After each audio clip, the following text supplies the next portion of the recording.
Welcome back to Box Office Film Recap. Today I will show you a heist thrill ride film from 2006, named Inside Man. Spoilers ahead, keep an eye out and fare thee well. Dalton Russell should be visible talking into the camera saying that he executed a careful bank burglary on a Money Road bank and figured out how to walk right out the front entryway without getting found out. The last inquiry is the manner by which he really got it done. He and his group are seen driving up to the Manhattan Trust Bank Aces Painters. Then, at that point, Felton strolls into the bank first and takes out the cameras. Their perfectly tuned plan gets them from tying down the way to having individuals in the bank on the ground in practically no time. A cop approaches the bank when he sees smoke emerging from it, and before he can finish the call, Dalton emerges and lets him know that he is prisoners. Furthermore, assuming the police approach the entryway, he'll begin killing them. The official calls it, and rapidly in a whole flood of night blue comes hurrying to the scene, surveying what is going on, setting up and getting the area while closing down the whole block. All the while, the proprietor of the Manhattan Trust, Arthur Case, gets educated which part of his bank is being kept up with prisoners included. Hearing the news puts forth defense extremely apprehensive, so he calls a powerful specialist, Madeline White, to figure out how to safeguard his vital family legacies held inside a security store confined that branch. Nonetheless, she gives him one to sign that assuming he chooses to tell her inside the container, despite the fact that he needn't bother with to. And he misleads her commitment of caution as well as their understanding will be void. Case doesn't lie yet doesn't come clean, all things considered. He essentially believes her should ensure that the mystery items in the container either stay secured and there vanish. Madeline consents to work with him. Presently on the opposite side of the circumstance are the two other key part in this story. The investigators Frazier and Mitchell from the prisoner exchange group. Frazier is a veteran cop, is excessively shrewd to work for the police. However, he has a little interior illicit relationships matter looming over his head that he most likely had nothing to do with, as he will continue to demand until the end. The analysts are seen racing to the bank and venturing inside one of the police vans to converse with Skipper Darius, who's responsible for the scene. He lets them know that nobody knows the quantity of suspects or prisoners inside the bank yet. Frazier lets Darius know that he'll allow him to oversee the crime location, and when he has more nitty-gritty data, he anticipates that he should give him an instructions. In the meantime, he and his accomplice will be in the supper. In the interim, the burglars bring the prisoners down to the protected room and line them up, then separate them into bank representatives and every other person on the opposite side. Dalton educates the prisoners to remove their keys and telephones from their pockets or satchels and hold them in the air to be gathered by his partner. One of the bank representatives doesn't offer his PTA and says that he's left it at home. Dalton doesn't trust him, so he finds a telephone that has his number on speed dial and calls it, uncovering that it has been left in his office. At the point when Dalton finds that out, he takes the man to the workplace and beats him brutally, creating an object lesson using him for the others. Dalton leaves there splattered with blood, so one man gives him his keys and a kid shows him his computer game control center, which the looter advises him to keep. Next, Dalton reshuffles the prisoners once more, making them line up by their orientation and lets them know all to strip to their clothing. Everybody with the exception of a more seasoned woman gets it done, so as female partner takes her to one more space while he trains the other prisoners to get into the suits and the veils that are being given. Afterward, an old prisoner who works in the bank starts feeling debilitated and lets them know that he has a heart condition. Dalton and one of his partners let him go, and the police have him right away kneeling down while he lets them know that he was conveyed to tell them not to come near the bank or he'll toss out two dead bodies. The group of burglars mines different prisoners and afterward going through the bank, passing the protected and the store encloses, and in conclusion halting a back room with office supplies. In a little while, the burglars should be visible setting up the space for something and digging through the ground. Darius brings Frazier and Mitchell and enlightens them concerning the man the looters let go of. The delivery prisoner has let them know that he imagines that there are 4 perpetrators in the bank. Darius additionally illuminates the criminal investigators about how he's dealing with the boarder, that he's anticipating video film from the bank when the heist started, and that every one of the telephones from the bank had been redirected to them. That is the Rass's end of the game. Presently Frazier needs to choose how to push ahead. The criminal investigator imagines that it's as yet not the ideal opportunity to call the looter, since he needs to see what he does straight away. During the standby, Mitchell finds the burglars' van, which they will clean for prints despite the fact that it was most likely taken. At the point when Frazier at long last chooses to call the bank, Dalton simply allows the telephone to ring and doesn't get it. The police get the recording from the bank surveillance cameras and they perceive how the burglars figured out how to separate every one of them, hypothesizing that they utilized infrared lights to make it happen. Out of nowhere, the police see development before the bank. At the same time, Madeline goes to the city chairman of New York and asks him for an exceptionally huge blessing. She lets him know that she is observing the prisoner circumstance in the bank for a client and requests that he get her and sign with the police to be stretched out each politeness to execute her errand. The city chairman says that it's unimaginable, However, Madeline demands and he consents to allow her the blessing. The burglars let another prisoner go with a directive for the police tied on him, as one has generally expected from us cops. They consider the man to be a Sikh, however believe he's a Middle Easterner psychological oppressor and discourtesy his religion by removing his turban. They remove him generally, and later he found in the coffee shop being examined regarding what he saw by Fraser and the others. The sea blows up and it takes some persuading to get him to discuss what has been happening in the bank. He affirms the data about the object being for and lets them know that there are around 20 to 30 prisoners. Afterward, the police read the requests that were conveyed with a prisoner. The burglars are requesting 2 transports and an enormous fly to be conveyed by 9 p.m. In the event that the police break the cut-off time, they will kill 1 prisoner consistently. The bank is likewise gotten with plastic explosives. Darius says that they can't get a plane and that the transports, or perhaps while Fraser lets them know that until they converse with him they will not get anything, not so much as some espresso. Out of nowhere, Cases drove into the van inquiring as to whether he may be of a few help and about the burglars' requests. The police let him know that they need a fly and the elderly person inquires as to whether they believe he should orchestrate one for them. They're shocked. He needs to remain there and see the movement of the circumstance, yet he is accompanied out of the van. Afterward, the looters request food to be acquired, which offers the police a chance to mess with the bank and hear what they say. The official responsible for the tapping gadgets recommends they use pizzas so that individuals can bunch around the food more and talk. When Fraser gets some information about an exceptional listening gadget she has there, she lets him know that a computerized recorder can require as long as 30 seconds of material. In the meantime,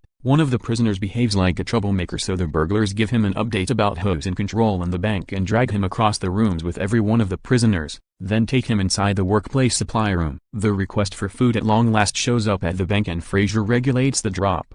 Acquainting himself with Dalton, he attempts to get the looter to open dependent upon him and lets him know that he couldn't want anything more than to converse with him, assuming he gets the telephone. Dalton doesn't say anything. Afterward, they pay attention to the sound from inside the bank and acknowledge they are communicating in another dialect, so they get it's Russian. Fraser sends Mitchell to determine from the prisoners in the event that they heard any Russian or Russian pronunciations when they were in there. At the bank, the looters cause what is happening with the prisoners, moving one of them to another line. Then one of the looters imagines that she's a prisoner too and returns to the primary room. At the point when the other burglar takes her to the room, he kidnaps out one more female and takes her to a third room. Afterward, the real female burglar should be visible digging the opening in the stockpile room. A cop with Russian legacy pays attention to the tape and lets them know that the language is in Russian, yet the nearest he gets to is Bulgarian and calls it focal European kind of. Fraser gets the plan to play the recording over the speaker and get somebody from the group outside that can perceive what language it is. A development laborer perceives the language as Albanian since his ex was brought into the world there and offers the clues. The police attempted to arrive at the Albanian department yet waste time with them, so Fraser advises the development laborer to call his ex. At the point when the lady shows up, she sees the assist they with believing from her as an open door should make her stopping tickets disappear. Fraser advises her to pay attention to the recording and let them know what it says. She last saying that in addition to the fact that she knows what they're talking about,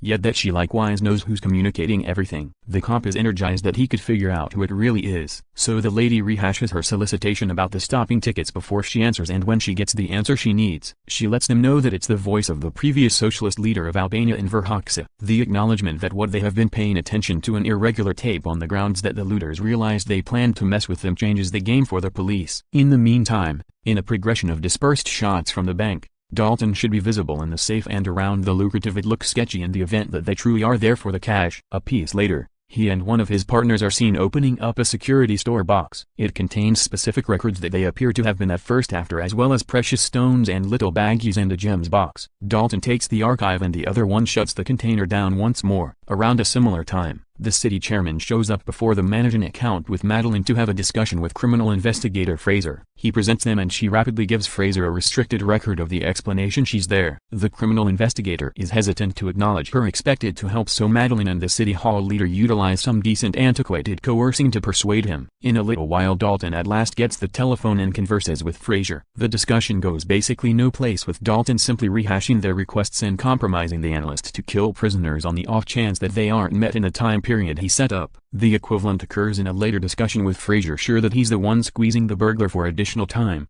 still uninformed that the person who's slowing down is Dalton by messing around with him. Fraser offers Dalton some more food and he requests sandwiches. Meanwhile, the burglars wrapped up digging the opening in the provisions room, which will be a major piece of how the burglary is finished. After his call with Dalton, Fraser we should meddle and converse with him too. She expresses something to him that persuades Dalton that they ought to have a discussion eye to eye. Fraser counts on her, stressed that she could take an off-base action. Yet Madeline lets him know that she got to where she is by gathering companions and not foes. She looked when she gets to the bank then, at that point, continues to converse with Dalton. Madeline provides him with a proposal of a short jail sentence and $2 million when he receives out as a trade-off for the items in the protected store box. Dalton clarifies that he knows who Madeline is working for and that he realizes Case was a Nazi partner in the Second Great War when he worked in Switzerland. She simply requested to go to the store box, inciting him to show her everything he found there, and says to her that he'll keep it as an assurance that on the off chance that he has gotten for the burglary, she and her manager will assist him with receiving in return. At the point one man fill-in escapes the bank, she has an in-private discussion with Fraser, letting him know that she made him another deal that he's thinking about. Fraser gets some information about everything she thinks Dalton resembles, and Madeline says to him that he's shrewd and that he's not a killer. In a little while, the three police keep discussing Dalton, attempting to sort him out when Fraser chooses to change around the roundup offered and quit playing by the books since he thinks Dalton knows each step they will make. He calls him and lets him know that he will give him his fly, assuming he permits him to come inside and check the prisoners first. Dalton concurs and we see Fraser stroll inside the bank in the following arrangement. He's taken to the prisoner rooms where he sees that every one of them are fit as a fiddle when he sees the kid, and is denied taking him out with him when he asks. Before he leaves, he guarantees the prisoners that he'll take them hard and fast. Fraser defies Dalton and informs him concerning the strategic group holding up outside. However, the elastic outmaneuvers him once more. As they arrive at the entryway, Fraser handles him and attempts to remove his cover. Yet he's come by one of the others in time. Dalton is pissed at him and requests the transports once more. From that point onward, Dalton goes to the inventory room and asks his partner what amount of time it will require for him to wrap up there. He says that it will be in around a few hours. Fraser gets back in the van and tells Darius that Dalton isn't an executioner and they ought to keep a watch at what he does when he calls him once more, and advises him to point their cameras at the window. When that's what they do, they see Dalton keeping a firearm to a prisoner and killing him on camera. The result to that is Fraser getting booted down for the situation, with Darius having his spot to give orders in the circumstance. Normally, Darius plans to get the strategic group inside straight away. That getting inside the bank gives him a strategic bad dream with exceptionally tricky results. The main answer for their concern is utilizing elastic shots so they don't kill anyone. That's what Mitchell imagines, assuming that something turns out badly again, that Fraser will be the substitute. Yet he lets him know that he got it with Madeline and that he'll make criminal investigator first grade. Out of nowhere, before Darius storms the bank, Fraser finds that the burglars have been paying attention to them the whole time by means of a transmitter in the cabinets, so he calls the commander to illuminate him. Nonetheless, Darius chooses to continue. At the point when Dalton hears that, he tosses smoke projectiles, and they get the prisoners out of the bank before the police can come in. When everybody emerges, the strategic group gets them generally all the way down and capture everybody. Then, at that point, that strategic group goes inside the bank to clean it off of the looters or track down any potential bodies. They check every one of the rooms, the protected and the stock room, however track down nothing. Fraser, Mitchell and Darius descend, and the top of the strategic group lets them know that they didn't find the body of the prisoner and that nothing was taken from the bank. Besides, the police understood that their weapons were toys and that the killing of the prisoner was only a trick. In the meantime, the prisoners and every one of the burglars are being taken into a police headquarters to be addressed. Nobody knows who the prisoners and who the burglars are, so in a little while, Fraser's skipper lets him know that the case does not exist anymore. Fraser didn't anticipate that, however he additionally will not be letting it go. Before he leaves, the skipper lets him know that his concern with you is no more. Afterward, Fraser finds a hint to the mysterious safe store box from the bank and starts assembling everything. He meets with Madeline once more and shows her his recording of her and the city chairman extorting him about his concern. In return for not getting the recording out, he gets some information about Case's box. She just gives him a clue, however advises him to let it go. Madeline goes to address Case later and lets him know that Fraser won't be an issue, yet that Dalton will cling to the record from the crate as protection against his reprisal. Moreover, Madeline realizes that there were precious stones in the protected alongside a record on the off chance that tells her that there is likewise a Cartier ring that had a place with a portion of his Jewish companions. He didn't say from the Nazis since they paid excessively well. He pays her before she leaves and she imagines that she isn't passing judgment on him. Multi-week after the heist, Dalton should be visible at long last, uncovering how he figured out how to pull off a heist. He was concealing inside the bank behind a tree while they worked in the stockpile room. Dalton has the jewels, the ring and the record. He gets through the tree wall and escapes his concealing spot, then strolls through the bank like he's simply one more client. His schemers can be all seen sitting tight for him before the bank as Fraser and Mitchell show up. Dalton chances upon Fraser as he's leaving the bank, yet he doesn't remember him. Fraser goes into the keep money with a court request to open the store box, and inside he finds biting gum, the Cartier ring and a note saying follow the ring. The investigators go to address Case and Fraser gets some information about the container. Having sorted out that it's associated with something terrible, Case takes a stab at evading his inquiries as a whole. Yet Fraser shows him the ring, saying that once he dives deeper into he would doubtlessly understand what those terrible things are. At the point when the police leave, they chuckle since they realize they have Case precisely where they need him. Later Fraser interferes with Madeline's and the city chairman's lunch to show them the ring and give her the quantity of the atrocities issue's office in Washington, D.C. She will readily call that number, so he gives her the pen with their recording, effectively bringing down an Nazi exaggerating a powerful merchant and a detached city chairman. The main thing left for him to do, since he's likewise made the principal strike, is to return home and have intercourse to his significant other. In the last picture of the film we find him finding a precious stone that Dalton has left in his pocket when he chanced upon him in the bank. Try to buy in and turn on warnings so you can observe more recordings like this. Thanks for watching.